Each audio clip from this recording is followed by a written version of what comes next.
এক মাস সিয়াম সাধনার পর আসলো খুশির ঈদ। উৎসবে মাতোয়ারা সারা দেশ। প্রতিটি ঘরে ঘরে ছড়িয়ে পড়েছে আনন্দ। জায়নামাজ হাতে ঈদগাহে মুসল্লিদের ঢল। নতুন জামা পাঞ্জাবি আর টুপি আনন্দের মাত্রা বাড়িয়ে দেয় আরও। ঈদের দিন শনিবার সকালে দেশের প্রতিটি ঈদগাহ আর মসজিদে ধর্মপ্রাণ মুসলমানদের পদচারণায় মুখর হয়ে ওঠে। এক কাতারে দাঁড়িয়ে আল্লাহর সন্তুষ্টি কামনায় আদায় করেন ঈদের নামাজ।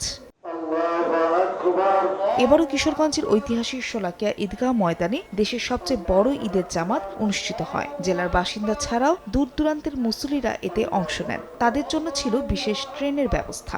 জামাতে ইমামতি করেন মুফতি আব্দুল খায়ের মোহাম্মদ সাইফুল্লাহ। রোজার 15 হয়ে যায় তখন আমার ভিতর ছটফট করে কখন আমি শোলাকিয়া যাব। ঈদ আসলে এই মাঠে নামাজ না পড়লে তৃপ্তি মেটে না। ক্লোজ আপে এখন আছে জিঙ্ক ফ্রেশ টেকনোলজি, যা জীবাণুর সাথে লড়াই করে দেয় সতেজ নিঃশ্বাস 18 ঘন্টা পর্যন্ত।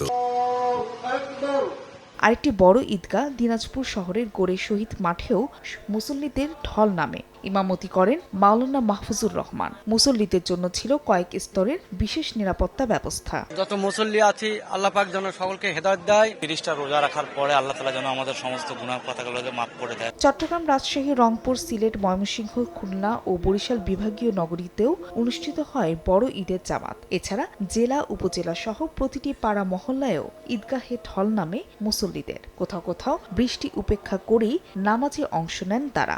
একে অপরের সঙ্গে কুশল বিনিময় শেষে ভ্রাতৃত্বের বন্ধনে কোলাকুলি করেন মুসল্লিরা। বৃষ্টির মধ্যে নামাজ পড়লাম, একটু বৃষ্টি হলো হালকা হালকা, সব মিলে ভালো লাগলো। নামাজ সুশৃঙ্খল ভাবে হয়েছে, নামাজ পড়ে শান্তি হইল।